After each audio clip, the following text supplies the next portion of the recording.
بسم اللہ الرحمن الرحیم۔ السلام علیکم۔ کافی دنوں کے گیپ کے بعد حاضر ہوا ہوں۔ کچھ طبیعت خراب تھی اور کچھ مسائل بھی تھے۔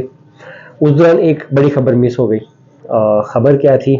مس تو نہیں کہہ سکتے، لیکن اس کی باتیں نکلنا شروع ہو گئی۔ ایک ہفتہ پہلے سے یہ خبر میرے پاس موجود تھی اور میں اس کے اوپر تھوڑی سی ورکنگ بھی کر رہا تھا کہ اس کے جو تانے بانے ہیں وہ ملائے جا سکیں اور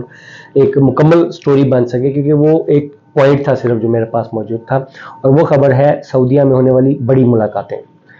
اور ان ملاقاتوں کا جو امپیکٹ ہے پاکستانی سیاست پہ۔ آپ سب کو یاد ہوگا کہ جو رمضان شریف کے آخری عشرے میں میاں صاحب جو ہے لندن سے سعودیہ پہنچے تھے اور ساتھ میں ان کے مریم نواز صاحبہ بھی موجود تھیں، اور پلان میں تو یہ بھی شامل تھا کہ جو ہے اپنا شہباز شریف صاحب بھی جائیں گے، لیکن وہ شاید نہیں گئے اس میں۔ خیر، وہ جو ان کا سعودیہ آنا تھا وہ ان کا ریگولر وزٹ نہیں تھا، وہ بلکہ ایک طرح سے ایک اسٹریٹجک حوالے سے نون لیگ کے لیے اور پی ڈی ایم کی گورنمنٹ کے لیے بہت اہمیت کا حامل تھا۔ وہ ایسے کہ اس ملاقات میں صرف انہوں نے عبادات ہی نہیں کی، بلکہ اپنے جو سیاسی مستقبل ہے اس کے اوپر بھی بڑا غور و خوض کیا، اور وہاں پہ ایک ایسی ملاقات ہوئی جس نے ہمارے کئی جو سیاسی مت ہیں ان کو بھی میں بتانے لگا کہ زیر و زبر والا معاملہ ہو سکتا ہے، اگر میں اس کو صحیح پریڈکٹ کر سکوں تو جی وہاں پہ ایک ایسی ملاقات ہوئی ہے جس میں جو آپ کہہ لیں کہ ایون ایم بی ایس بھی شامل ہیں، اور یہ مختلف ٹکڑوں میں ہونے والی ملاقات ہے۔ میں آپ کو پوری ایک اس کی براڈر پکچر دینے کی کوشش کرتا ہوں کہ یہ اس ملاقات میں ہوا، یعنی کہ کیا آؤٹ کم اس کا ہو سکتا ہے۔ میاں صاحب سے چینی سفیر اور روسی سفیر، جو سعودی عرب میں چینی اور روسی سفرا ہیں، انہوں نے ملاقاتیں کی، اور اس میں اہم سعودی شخصیت بھی موجود تھیں، اور یہاں سے حافظ صاحب بھی اس میں شامل تھے۔ ملاقات کا ایجنڈا صرف یہ تھا، اب اس کی انٹرپریٹیشن مختلف ہو سکتی ہے، لیکن ان کا ایجنڈا یہ تھا کہ پاکستان میں ایک مستحکم سیاسی سیٹ اپ یا مستحکم سیٹ اپ لایا جائے۔ اب ان کے کہنے کا مطلب کئی بن سکتے ہیں۔ ان کا یہ مطلب ہو سکتا ہے کہ عمران خان کو لیمینیٹ کرنا ہے تو کر دیا جائے، پی ڈی ایم کو لیمینیٹ کرنا ہے تو کر دیا جائے، یا کوئی تھرڈ سیٹ اپ لانا ہے تو لے آیا جائے، کیونکہ کئی جغرافیائی تبدیلیاں اس وقت جو ہے خطے میں بڑی تیزی سے، آپ کو پتہ ہی ہے جو پولیٹکس کی وہ بن رہی ہے، اور امریکہ کو آؤٹ کر کے چائنا جو سپر پاور بن رہا تھا اس کے حلیف آپ سمجھتے ہیں رشیا بھی ہے، اور باقی طاقتیں بھی۔ ویسے بھی چائنا جس کی جیب میں پیسے ہیں وہی کہتے ہیں اس کے کملے بھی سیانے ہوتے ہیں، تو اس وقت چائنا جو ہے اس کو منڈیوں کی ضرورت ہے، اور اس کے علاوہ جو ایکسپینڈ وہ کر رہا ہے اس کی جو ڈی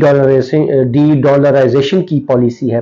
اس کے لیے بھی ظاہری بات ہے اس کو ایک اپنے مضبوط اتحادی بھی ضرورت ہے، اور ان کو خطے میں مضبوط پوزیشننگ بھی چاہیے، اور پاکستان اس کا ایک ظاہری بات ہے نیچرل اس کا ایسا اتحادی ہے جو اس کی ایک بہت بڑی منڈی ہے مارکیٹ کی، اور وہ آنے والے دنوں میں اس کی آپ سمجھ لیں گے کہ سب کالونی بھی بن سکتی ہے، تو اس لیے اس کا ذرا کنسرن ادھر رہتا ہے۔ وہ بہت زیادہ انویسٹمنٹ، مطلب ابھی تو صرف 58 ارب ڈالر کی آپ بات سن رہے ہیں، یہاں پہ 100 ارب ڈالر سے بھی زیادہ کی انویسٹمنٹ صرف چائنا کی طرف سے آنے والی ہے آنے والے دنوں میں۔ مختلف پلانز ہیں، سی پیک کا بھی حصہ ہے پاکستان، آپ کو پتہ ہی ہے، اور یا وہ اس کو بھی فلی فنکشنل چاہتے ہیں، تو اس کے لیے ایک ایسا سیٹ اپ ہونا ضروری ہے جس کو کسی سیاسی عدم استحکام کا خطرہ نہ ہو۔ رشیا بھی ساتھ ہے، اور ان کی صرف ایک ڈیمانڈ رہی ہے، انہوں نے ڈیمانڈ کی تھی کہ جو بھی آپ نے کرنا ہے آپ جلدی کرو، ایک سیٹ اپ لے آئیں جو ایک مخصوص مدت تک کسی سیاسی عدم استحکام کا شکار نہ ہو۔ اس مدت جو ہے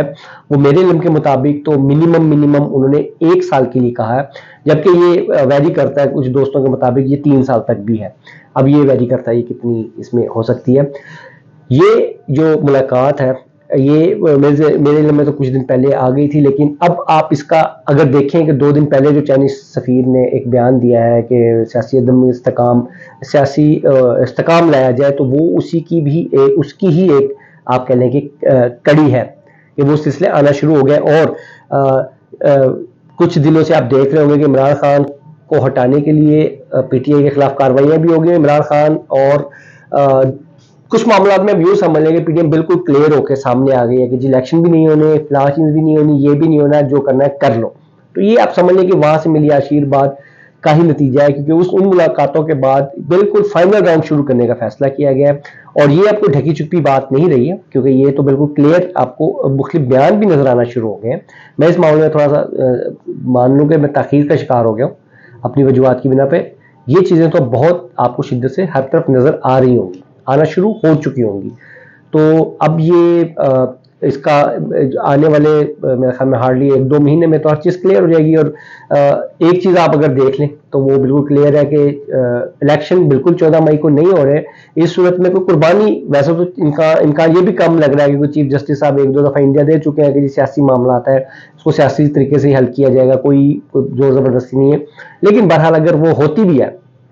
اگر کوئی قربانی ہوتی بھی ہے، وزیر اعظم ہی جائے گا نا، تو اس کی جگہ کوئی اور وزیر اعظم آ جائے گا. یہ سیٹ اپ یوں ہی چلے گا اور یہ الیکشن نہیں کروائیں گے. ممکنہ طور پہ یہی ہے کہ کوئی ایسا ٹیکنوکریٹ لفظ نہیں یوز کرنا چاہیے، کوئی ایسا آپ کہہ لیں کہ ڈمی یا فکس سیٹ اپ لگا کے اس کو 1 سال، کم سے کم 1 سال کے لیے اس کو بالکل نہیں لائیں گے. آج مئی ہے، آپ سمجھ لیں کہ اگلے مارچ اپریل تک الیکشن ہونے کا بالکل امکان نہیں ہے. اب آپ اس کو بھول جائیں، چاہے عمران خان سڑکوں پہ ہی کیوں نہ رہے. سب سے اب آخر پہ ایک چھوٹی سی بات، میں بالکل ایک اور خبر، ایک ہمارے باس بھی رہ چکے ہیں، سینئر اینکر بھی ہیں میڈیا کے، جنید سلیم صاحب کے حوالے سے خبر ہے کہ ان کے لیے جو ہے تھوڑا سا حالات جو ہے سخت کیے جا رہے ہیں، کیونکہ وہ گزشتہ کچھ عرصے سے جب سے انہوں نے دنیا نیوز چھوڑا، انہوں نے اپنا جو پلیٹ فارم شروع کیا انصاف ڈیجیٹل، اور اس کے اوپر انہوں نے اچھے خاصے آپ سمجھ لیں کہ انکشافات سے بھرپور ولاگز بھی کیے، اور اپنے مخصوص انداز میں انہوں نے کافی کلاس لیا ہے شریف خاندان کی. تو اب میرا خیال میں وہاں سے تھوڑا سا برا منا لیا گیا ہے، اور آنے والے دنوں میں ان کے لیے شدید مشکلات کا سامنا ہو سکتا ہے. پچھلے دنوں جو ایک مارکیٹ میں ویڈیو والی بات چل رہی تھی، تو وہ ایسی کوئی چیز حقیقت میں وجود نہیں رکھتی. وہ صرف اور صرف ایک جذباتی سمجھ لیں کہ ایلیمنٹ کا ایک رد عمل تھا جو جلد بازی میں دیا گیا، جس پہ وہاں سے بھی ان کو کافی سخت سست سننے کو ملی کہ آپ نے کچا کام کیا ہے، اور الٹا ہزیمت کا ہمیں نشانہ بننا پڑا ہے، کیونکہ ایسے کوئی چیز وجود نہیں رکھتی ان کے خلاف. ہاں البتہ ان کے مالی معاملات کو لے کر ہٹ کیا جائے گا، چیزیں جو ہے پائپ لائن میں ہیں، چیزیں آنے والے دنوں میں سامنے نظر آ جائیں گی. اور کچھ ایسے معاملات جس کو آپ کہہ لیں کہ ہمارے ہاں ذرا عام سی ہی سمجھی جاتی ہیں یا اگنور بھی کر دیا جاتا ہے کہ ٹھیک ہے نارمل ہے، ان چیزوں کو بھی پکڑ کے جو ہے جنید سلیم صاحب کے خلاف کارروائی ہو سکتی ہے. اور میں تو اتنی کہہ سکتا ہوں کہ یہ ظاہر بات ہے جو بندہ اس میدان میں کودتا ہے وہ چیزیں سوچ کے کودتا ہے، تو ان کے لیے مشکلات کا سامنا ہو سکتا ہے. لیکن مجھے جتنا میں ان کو جانتا ہوں، عمران خان والا جملہ ہو گیا، تو میرا خیال میں وہ اس کا بہادری سے سامنا کریں گے. اور وہ سب یہ چیزیں سب ان کے ذہن میں آلریڈی چل رہی ہیں، اور مشکلات کا آغاز مجھے معلوم ہوا ہے کہ ہو چکا ہوا. ان کے اخبار کے اشتہارات بند کر دیے گئے ہیں، اور یہ تو میں ابھی بتاتا چلوں کہ یہ اشتہار بند کرنے والا تو شاید کچھ بھی نہیں ہے. وہ جو وہ پلان کر رہے ہیں، وہ پھر زیادہ سختی سے ان کے خلاف کارروائی کا ان کا پلان ہے، کیونکہ یہ بھی کافی ایسی زبان استعمال کرتے ہیں جو وہاں پہ مائنڈ کی جاتی ہے. خصوصاً ان کا ایک ویلاگ تو بڑا ڈسکس بھی کیا گیا، حرمین شریفین میں نماز ادائیگی والا جو معاملہ تھا اس کو لے کے کافی ڈسکس کیا گیا، اس کے بعد ہی جا کے کوئی کارروائی کا فیصلہ ہوا. باقی اجازت دیجیے، انشاءاللہ نیکسٹ ویلاگ میں آپ کو یہ مزید بڑی خبریں دیں گے. اور چلتے چلتے وہ پی این این والا جو معاملہ تھا، وہ میں نے ایک سوال پوچھا تھا، بہت سارے دوستوں نے اس کا ابھی تک جواب نہیں دیا.